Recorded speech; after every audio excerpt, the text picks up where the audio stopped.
అక్రమ మైనింగ్ కు పాల్పడ్డ మంత్రిని వెంటనే అక్రమ మైనింగ్ కు పాల్పడ్డ మంత్రిని వెంటనే అక్రమ మైనింగ్ కు పాల్పడ్డ మంత్రిని వెంటనే అక్రమ మైనింగ్ కు పాల్పడ్డ మంత్రిని వెంటనే అక్రమ మైనింగ్ కు పాల్పడ్డ మంత్రిని వెంటనే తప్పు చేయకపోతే తప్పు చేయకపోతే తప్పు చేయకపోతే తప్పు చేయకపోతే సభాసంగం వేయండి. తప్పు చేయకపోతే తప్పు చేయకపోతే తప్పు చేయకపోతే సభా సంఘం వేయమంటే పారిపోతారా? సభా సంఘం వేయమంటే పారిపోతారా? సభా సంఘం వేయమంటే పారిపోతారా? సభా సంఘం వేయమంటే పారిపోతారా? అక్రమ మైనింగ్ కు పాల్పడ్డ పొంగిలేటిని అక్రమ మైనింగ్ కు పాల్పడ్డ పొంగిలేటిని అక్రమ మైనింగ్ కు పాల్పడ్డ పొంగిలేటిని అడ్డంగా అక్రమ మైనింగ్ చేస్తూ దొరికిపోయిన పొంగిలేటిని మైనింగ్ స్కామ్ చేసిన పొంగులేటి శ్రీనివాస్ రెడ్డి గారిని వెంటనే మైనింగ్ స్కామ్ చేసిన పొంగులేటి శ్రీనివాస్ రెడ్డి గారిని వెంటనే మైనింగ్ స్కామ్ చేసిన పొంగులేటి శ్రీనివాస్ రెడ్డి గారిని వెంటనే మైనింగ్ స్కామ్ చేసిన పొంగులేటి శ్రీనివాస్ రెడ్డి గారిని వెంటనే We want House Committee.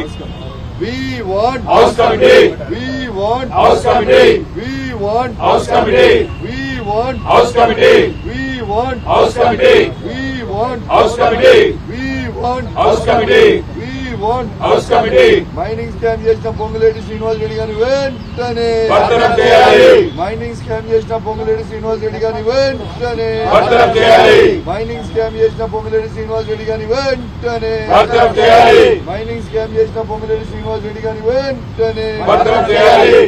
House Committee. House Committee. House Committee. House Committee. House Committee. House Committee. House Committee. House Committee. House Committee. రక్షకుడే భక్షకుడైతే సామాన్యుడికి దిక్కేవాడు. రక్షకుడే భక్షకుడైతే రక్షకుడే భక్షకుడైతే రక్షకుడే భక్షకుడైతే రక్షకుడే భక్షకుడైతే We want house committee We want House Committee. We want House Committee. We want House Committee. We want House Committee. We want House Committee. బాబు ఒక 2-3 విషయాలు మాట్లాడాలి కాబట్టి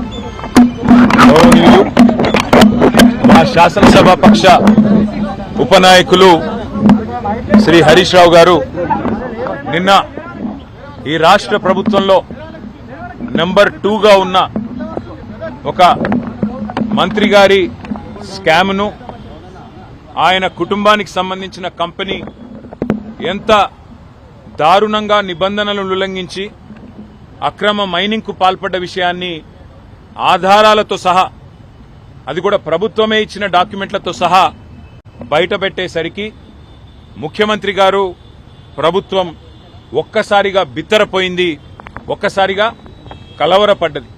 మేము అడిగిందేంది, అక్రమ మైనింగ్కు పాల్పడ్డ ఇతర సంస్థల మీద ఏ చర్యలైతే తీసుకున్నారో, ఎట్లా వారిని చట్ట ప్రకారం జైలుకు పంపారో, మరి రాఘవ కన్స్ట్రక్షన్స్ విషయంలో ఎందుకు అట్లా చేయడం లేదు, ఏ కారణం చేత మంత్రి గారి కంపెనీ కాబట్టా లేకపోతే ఇందులో ముఖ్యమంత్రి వాటా ఉన్నది కాబట్టా ఏ కారణం చేత మీరు యాక్షన్ తీసుకోవట్లేదు అని చెప్పి ఆధారాలతో సహా మొత్తం వాస్తవాలని మా శాసనసభాపక్ష ఉపనాయకుడు హరీష్ రావు గారు బయటపెడితే నిన్న ముఖ్యమంత్రి గారు వచ్చి 2 విషయాలు ఒప్పుకున్నారు. ఒకటి, అక్రమం జరిగింది వాస్తవం అని ముఖ్యమంత్రి గారే స్వయంగా ఒప్పుకున్నారు. కానీ దీన్ని బయటపెట్టింది మీరు కాదు, మా ప్రభుత్వమే బయటపెట్టింది అని చెప్పి మళ్ళీ ఎదురుదాడికి దిగినారు. ఇంకొక మాట కూడా ఒప్పుకున్నాడు ఆయన, అక్రమాలు జరిగింది వాస్తవమే, కానీ రాఘవ కన్స్ట్రక్షన్స్ పొంగులేటి శ్రీనివాసరెడ్డి గారి దూర బంధువులదంట. మరి భార్య, కొడుకు, తమ్ముడు దూరపు బంధువులు అని చెప్పి రాష్ట్రంలో ఎవరికి తెలియదు, ఒక ముఖ్యమంత్రి గారికే ఇట్లాంటివన్నీ కూడా కొత్త కొత్త విషయాలు ఆయనే కనిపెడతా ఉంటాడు. ఆయనకు చాలా విషయాలు తెలుసు, అందమైన విషయాలు. తెలంగాణ రాష్ట్రానికి ఒక మొత్తం భారతదేశంలోనే సముద్ర తీరం లేని ఒకే ఒక్క రాష్ట్రం తెలంగాణ అని చెప్తాడు. 19 రాష్ట్రాలకు సముద్ర తీరం లేదన్న విషయం బడిపోయే చిన్నపిల్లగాన్ని అడిగినా చెప్తాడు. నిన్న ముఖ్యమంత్రి గారు చెప్పిన మాట ఎంత హాస్యాస్పదంగా ఉందంటే, సొంత భార్య, తన కొడుకు, తన తమ్ముడు, తన మరదలు, నిన్న మొన్నటిదాకా ఈయనే చైర్మన్ ఈ కంపెనీకి, 2020-22 దాకా ఈయనే చైర్మన్ ఈ మంత్రి గారు. వాళ్ళ ముఖ్యమంత్రి గారు నిన్న వచ్చి ఎదురుదాడి చేస్తుంటే మాకు అర్థమైంది ఒకటే, రాఘవ కన్స్ట్రక్షన్స్ మీద ఎందుకింత ప్రేమ ముఖ్యమంత్రి గారికి అని చెప్పి మేమందరం కూడా నిన్నంతా అధ్యయనం చేసినాం. వాస్తవం ఏంది అంటే, ముఖ్యమంత్రి గారికి కూడా ఈ పాపంలో వాటా ఉంది. కొడంగల్ లిఫ్ట్ ఇరిగేషన్ ప్రాజెక్టులో పొంగులేటి శ్రీనివాసరెడ్డి గారి కంపెనీ కట్టబెట్టిందే ముఖ్యమంత్రి గారు. అట్లాగే ఇవాళ ఈ రాష్ట్రంలో 1 కోటి ఎకరాలు నిషేధిత జాబితాలో పెట్టి భూదందాలు, ల్యాండ్ స్కామ్లు ఇవన్నీ చేస్తున్న దానిలో ముఖ్యమంత్రి గారు, ఆయన అనుయాయులు, ఆయన చుట్టూ ఉండే దండుపాలెం బ్యాచ్ వాళ్ళ పాత్ర కూడా ఉంది. కాబట్టే పొంగులేటి శ్రీనివాసరెడ్డిని వెనకేసుకొచ్చి వాళ్ళ సభాసంగం వేయకుండా మరి ఇష్టం వచ్చినట్టు ఎదురుదాడి చేసే ప్రయత్నం ముఖ్యమంత్రి చేస్తా ఉన్నాడు. 2.5 ఏళ్లుగా ఎదురుదాడి తప్ప, 2.5 ఏళ్లుగా పనికిమాలిన కమిషన్లు, పనికిమాలిన కేసులు తప్ప ప్రజలకు పనికొచ్చే ఒక్క పని చేసిండా ఈ ముఖ్యమంత్రి? ఆలోచించమని చెప్పి నేను కోరుతా ఉన్నా. మరి ఇవాళ మా డిమాండ్ ఒకటే, స్పష్టంగా అడుగుతా ఉన్నా మీ ముఖ్యమంత్రిని, ఈ ప్రభుత్వాన్ని, తప్పు చేయకపోతే భయం ఎందుకు? మీ మంత్రి గారు తప్పు చేయకపోతే, మీ మంత్రి గారి కుటుంబానికి సంబంధించిన సంస్థ మేము ఏదైతే ఆధారాలతో సహా బయటపెట్టామో అక్రమ మైనింగ్ కు పాల్పడ్డారని ఎందుకు వారి మీద చర్యలు తీసుకోవట్లేదు? చట్ట ప్రకారం 2వ నోటీస్ ఇస్తే సంవత్సరం జైలు శిక్ష పడాలా, మరి ఎందుకు మంత్రి గారి కుటుంబాన్ని కాపాడే ప్రయత్నం చేస్తున్నారు? నిన్న ఒక ఆయన మంత్రి గారు లేచి అంటాడు, ఇది కేవలం 4 లక్షల రూపాయల ముచ్చట అని చెప్తున్నాడు ఒక ఆయన, మైనింగ్ శాఖ మంత్రి. సిగ్గుపడాల మైనింగ్ మంత్రి గారు. మొన్న అధికారులు రేడ్ చేసినాడు, అధికారులు ఈ సంస్థ మీద ఆ రోజు విచారణకు పోయినాడు, ఒకరోజే దొరికింది 32 లక్షలు. ఒక రోజుకే 32 లక్షల మరి సామాను అక్కడ దొరికితే, ఎగ్గొట్టిన ప్రభుత్వానికి ఎగ్గొట్టిన ఫీజులు దొరికితే 2.5 ఏళ్లుగా ఏ రకంగా అన్యాయం జరుగుతున్నదో, ఏ రకంగా ప్రభుత్వ సొమ్మును, ప్రజల సొమ్మును మంత్రి గారి సంస్థ కొల్లగొడుతున్నదో మీరు అంచనా వేయవచ్చు. ఎన్ని వందల కోట్ల రూపాయల ప్రజాధనాన్ని మంత్రి గారి సంస్థ కొల్లగొడుతున్నదో ఒక అంచనా వేయవచ్చు.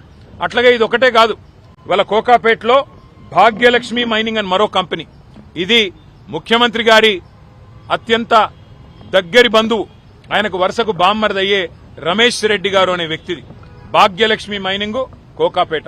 మేమివాళ ఈ ప్రభుత్వాన్ని నేరుగా అడుగుతా ఉన్నాం. మీరు అంటా ఉన్నారు మైనింగ్ రెవెన్యూ పెంచాము అని. మైనింగ్ రెవెన్యూ ఎట్లా పెరిగిందో మాకు తెలియదా, మీకు తెలియదా? మీరు అన్ని ఫీజులు పెంచారు. నిజానికి పెంచిన ఫీజుల ప్రకారం ఈ ప్రభుత్వానికి ఈ రోజు 1700 నుంచి 1800 కోట్ల ఆదాయం రావాలి, కానీ వస్తున్నది 900 కోట్లు. మరి మిగతా 900 కోట్లు ఎవరి జేబుల్లో పోతున్నాయి? రాఘవ కన్స్ట్రక్షన్ జేబులో పోతున్నాయా? భాగ్యలక్ష్మి మైనింగ్ రమేష్ రెడ్డి, కౌశిక్ రెడ్డి జేబులోకి పోతున్నాయా, లేదా ముఖ్యమంత్రి ఖాతాలోకి పోతున్నాయా? తేల్చాల్సిన అవసరం ఉంది. అందుకే మేము పట్టుబడతా ఉన్నాం. సభా సంఘం వేయండి. మంత్రి గారి పాత్ర ఏంది, ముఖ్యమంత్రి గారి పాత్ర ఏంది, అట్లాగే ప్రభుత్వంలోని ఇంకా ఇతరుల పాత్ర ఏంది, దండుపాలెం బ్యాచ్ పాత్ర ఏంది అన్ని బయటికి రావాలంటే, గతంలో ఆనాడు డాక్టర్ వైఎస్ రాజశేఖర రెడ్డి గారు ఓబులాపురం మైనింగ్ కార్పొరేషన్ విషయంలో ఇట్లాగే ఆరోపణలు వస్తే ప్రతిపక్ష శాసనసభ్యుడు నాగం జనార్దన్ రెడ్డి గారి నాయకత్వంలో వారిని హౌస్ కమిటీ చైర్మన్ గా నియమించి మరి వారు ముందుకొచ్చారు పారదర్శకంగా. ఇవాళ నిజంగానే ఈ ప్రభుత్వం తప్పు చేయకపోతే, మీ మంత్రి తప్పు చేయకపోతే, మంత్రి కుటుంబం 100 కోట్ల అవినీతికి పాల్పడకపోతే ఎందుకు ప్రభుత్వం భయపడుతున్నది? ఎందుకు సభను వాయిదా వేసుకొని పారిపోయింది అని మేము అడుగుతా ఉన్నాం. తప్పకుండా ప్రధాన ప్రతిపక్షంగా వదిలిపెట్టం. ఈ పాపంలో, ఈ మంత్రి గారి స్కామ్ లో నిన్న భారతీయ జనతా పార్టీ సభ్యుల ప్రవర్తన కూడా మీరు చూశారు. వారు ఇవాళ ప్రతిపక్ష పార్టీలాగా లేరు. భారతీయ జనతా పార్టీ వాళ్ళు మేము ఎన్ని రకాల స్కాములు బయటపెట్టి కేంద్ర ప్రభుత్వానికి చెప్పినా కేంద్రం స్పందించదు. నిన్న మైక్ ఇచ్చిన స్పీకర్ గారు బీజేపీ సభ్యులకి, వాళ్ళు కూడా మంత్రి గారి అక్రమాలకు వంత పాడుతూ ప్రభుత్వం ఆడినట్టల్లా ఇక్కడ బీజేపీ ఆడుతా ఉన్నది. ఇది కూడా రాష్ట్ర ప్రజలు గమనించాలని చెప్పి కూడా మేము కోరుతా ఉన్నాం. ఇక ఇంకొక విషయం కూడా మీకు చెప్పాలి.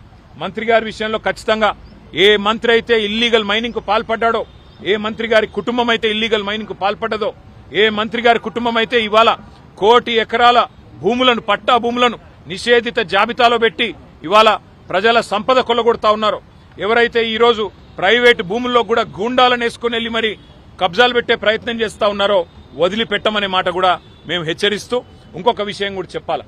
నిన్న ముఖ్యమంత్రి గారు ఎల్ఎన్టీ మెట్రో విషయంలో, హైదరాబాద్ మెట్రో విషయంలో ఒక స్టేట్మెంట్, ఒక తీర్మానం అని పెట్టి ఏకపక్షంగా మా అభిప్రాయాలు తీసుకోకుండా ఏకగ్రీవ తీర్మానం అని చెప్పి ఆయన డప్ప ఆయనే కొట్టుకొని వెళ్ళిపోయినాడు. వాస్తవం ఏంది? నిన్న ఆ స్టేట్మెంట్ ఎంత తప్పుల తడకగా ఉన్నది. ఆ స్టేట్మెంట్ లో రాస్తారు 22,000 కోట్ల మెట్రోని మేము 15,000 కోట్లకే కొన్నాం, చాలా గొప్ప పని చేసినామని చెప్పి ముఖ్యమంత్రి గారు సిగ్గు లేకుండా అబద్దాలు చెప్తా ఉన్నారు. వాస్తవం ఏంది? 280 ఎకరాల ప్రభుత్వ భూమిని మెట్రోకి కేవలం ఆనాటి ప్రభుత్వం, రాజశేఖర రెడ్డి గారి ప్రభుత్వం లీజుకు మాత్రమే ఇచ్చింది. ఆ భూములు మనవే, ప్రభుత్వానికే, ప్రజల భూములవి. ఆ 280 ఎకరాలు వాళ్ళకి ఎల్ఎన్టీకి రాసివ్వలేదు, కేవలం లీజుకిచ్చారు. లీజుకిచ్చిన భూముల్లో ఎల్ఎన్టీ వాళ్ళు 18 కోట్ల స్క్వేర్ ఫీట్ల బిల్టప్ ఏరియా కట్టి దాని నుంచి వచ్చే ఆదాయంతో వారు సంపాదించుకోవాలా, తిరిగి ఆ భూముల్లో డెవలప్ చేసిన 18 కోట్ల చదరపు అడుగుల భవనాలతో సహా తిరిగి రాష్ట్రానికి అప్పజెప్పి పోవాలి. ఇది అగ్రిమెంట్. కానీ నిన్న ముఖ్యమంత్రి ఏమంటాడు? 22,000 కోట్ల ఆస్తిని మేము 15,000 కోట్లకే కొన్నాం, 7,000 కోట్లు మిగిలిచ్చినామంటుంది. ఇది ఎట్లుందంటే మీ భూమిని, మీ ఇల్లును మళ్ళీ మీరే తిరిగి కొనుక్కున్నట్టుంది. అంటే ఎంత సిగ్గు లేకుండా అబద్దాలు చెప్తున్నాడు ముఖ్యమంత్రి అంటే. 15,000 కోట్ల లోను ఒక ప్రైవేటు సంస్థ బ్యాలెన్స్ షీట్ మీద ఉంటే దాన్ని రాష్ట్ర ప్రజల మీద రుద్దిందే సిగ్గుచేటంటే, ఎల్ఎన్టీ సీఎఫ్ఓను అరెస్టు చేస్తానని బెదిరించి, మేడిగడ్డ బరాజు విషయంలో నేను చెప్పినట్టు ఇంటలేరని చెప్పి వాళ్ళను బెదిరించి బ్లాక్మెయిల్ చేసి చివరికి మరి ఆ 280 ఎకరాల ప్రభుత్వ భూమి ఏదైతే ఇవాళ ఎల్ఎన్టీ చేతిలో లీజ్ రూపంలో ఉందో దాన్ని కొట్టేయడానికి ఈ దండుపాలెం బ్యాచ్ వేసిన ఒక కుట్ర, ఒక స్కెచ్ నిన్న ముఖ్యమంత్రి గారి ప్రకటన. ఎల్ఎన్టీ భూములు కావవి, అవి ప్రభుత్వ భూములే, అది ప్రజల సంపదనే. కానీ ఇవాళ ప్రైవేటు సంస్థ నెత్తి మీద ఉన్న అప్పును ప్రభుత్వం నెత్తి మీద, ప్రజల నెత్తి మీద 15,000 కోట్ల అప్పు ఎందుకు రుద్దుతున్నాడో ముఖ్యమంత్రి సమాధానం చెప్పాలి. ఆ 280 ఎకరాల భూమి ఏదైతే ప్రజల సొత్తు ఉన్నదో దాన్ని ఏ రకంగా రేపటి రోజున మీరు వినియోగించబోతా ఉన్నారో సమాధానం చెప్పి తీరాలి. వాటిని అమ్ముతారా, నీ అనుయాయులకు కట్టబెడతావా, మరి ఇంకెవరికైనా లీజుకిస్తావా, నీ దండుపాలెం బ్యాచ్ కు పుట్నాలు బఠానీ లెక్క పంచిస్తావా అనే అనుమానాలు ఇవాళ హైదరాబాద్ ప్రజల్లో బలంగా ఉన్నాయి. నేను ఒక్క మాట సూటిగా రేవంత్ రెడ్డిని అడుగుతా ఉన్నా. కేంద్ర ప్రభుత్వం ఒప్పుకోలేదు ఎల్ఎన్టీ చేతిలో ఉంటే, అందుకే ఎల్ఎన్టీ నుంచి తీసుకోవాల్సి వచ్చింది అంటున్నావు. మరి ఇదే కేంద్ర ప్రభుత్వం, ఆనాడు కూడా ఇదే బీజేపీ ప్రభుత్వం ఉంది. మేము హైదరాబాద్ రాయదుర్గం నుండి ఎయిర్పోర్ట్ కు 32 కిలోమీటర్లు హైదరాబాద్ మెట్రోని పొడిగించాలని చెప్పి టెండర్ చేశాం. పూర్తిగా పనులు కూడా ప్రారంభించి శంకుస్థాపన కూడా చేసినాం. ఆ రోజు కేంద్ర ప్రభుత్వం ఏమీ అభ్యంతరం చెప్పలేదే. ఆ రోజు మున్సిపల్ మంత్రిగా నేనే ఉన్నా. మరి మాకు చెప్పిన అభ్యంతరం నీకెందుకు చెప్తున్నది? ఏమైనా కాయిదాలు ఉన్నాయా? ఎల్ఎన్టీ ఒప్పుకోకపోతే మేము ఫండింగ్ చేయమనే కాయిదాలు ఉన్నాయా? ఇవన్నీ ముఖ్యమంత్రి గారు బుట్టించిన కాకమ్మ కబుర్లు, ముఖ్యమంత్రి చెప్తున్న కాకమ్మ కబుర్లు. ఆ రోజు హైదరాబాద్ ఎయిర్పోర్ట్ మెట్రోకి మేము కూడా ఆనాడు ఎల్ఎన్టీ చేతిలో ఉన్న రాయదుర్గం నుంచి ఎయిర్పోర్ట్ కి ప్రతిపాదించాం. మీరు రాగానే దాన్ని రద్దు చేసినారు. మరి ఆ రోజు కేంద్ర ప్రభుత్వం అభ్యంతరం చెప్పకపోతే ఈ రోజు ఎందుకు చెప్తుంది? ఇదంతా ముఖ్యమంత్రి గారు అల్లిన ఒక కాకమ్మ కథ. ఖచ్చితంగా 280 ఎకరాలు కొట్టేయడానికి వేసిన ఒక స్కెచ్. ఈ భూదందాకు, భూమాఫియాకి ముఖ్యమంత్రి గారే దండుపాలెం ముఠాకు నాయకుడిగా మారి ఇవాళ ఎల్ఎన్టీ సీఎఫ్ఓను జైల్లో ఇస్తాను బెదిరించి, మేడిగడ్డ బరాజ్ విషయంలో కూడా ఆయన చెప్పినట్టు ఇంటలేరనే ఒక కోపంతో చివరికి వాళ్ళ మెడ మీద కత్తిపెట్టి ఆ 280 ఎకరాలను లాక్కునే కుట్ర తప్ప ఇంకొకటి కానే కాదు. ఇందులో హైదరాబాద్ ప్రజల ప్రయోజనాలు లేవు, మెట్రో ప్రయోజనాలు లేవు. 22,000 కోట్ల ఆస్తి, అది ఎన్నటికైనా హైదరాబాద్ ప్రజల ఆస్తి, తెలంగాణ ప్రజల ఆస్తి. దాన్ని తిరిగి మనమే కొనుక్కోవడం ఏదైతే ఉందో ఇది ఉల్టా మన భూమికి, మన హక్కుకి, మన ప్రాపర్టీకి మనమే పైసలు పెట్టి తిరిగి కొనుక్కోవడం ఏదైతే ఉందో ఇది ఖచ్చితంగా పెద్ద కుంభకోణం తప్ప మరొకటి కానే కాదు. నిజంగానే ఈ విషయంలో చిత్తశుద్ది ఉంటే ఒక సిట్టింగ్ హైకోర్టు జడ్జితో వెంటనే విచారణకు ఆదేశించాలని చెప్పి కూడా మా పార్టీ తరఫున మేము ప్రభుత్వాన్ని డిమాండ్ చేస్తా ఉన్నాం. ఇవాళ మంత్రి గారిని బర్తరఫ్ చేయాలి అనే డిమాండ్తో మేము హౌస్ లో కూడా పోతా ఉన్నాం. ప్రభుత్వం వినకపోతే గవర్నర్ గారిని కలుస్తాం, కలిసి గవర్నర్ గారిని కూడా కోరతాం ఈ మంత్రి గారిని వెంటనే బర్తరఫ్ చేయాలని. ప్రభుత్వం దిగి వస్తుందా రాదా చూడాలి. మరి లేని పక్షంలో తప్పకుండా క్షేత్రానికి కూడా పోయి ఈ సమస్యను ప్రజల దృష్టికి కూడా విస్తృతంగా తీసుకొని పోతామని చెప్పి కూడా మీకు తెలియజేస్తా ఉన్నాం. Thank you. We welcome all enquiries. 2.5 ఏళ్లుగా చేసిందేం లేదు ఎంక్వైరీలు తప్ప. ఎన్ని చేసుకుంటాడో చేసుకోమనండి. అక్రమ మైనింగ్ కు పాల్పడ్డ మంత్రిని వెంటనే అక్రమ మైనింగ్ కు పాల్పడ్డ మంత్రిని వెంటనే తప్పు చేయకపోతే తప్పు చేయకపోతే తప్పు చేయకపోతే తప్పు చేయకపోతే సభాసంగం వేయండి. తప్పు చేయకపోతే సభా సంఘం వేయండి. తప్పు చేయకపోతే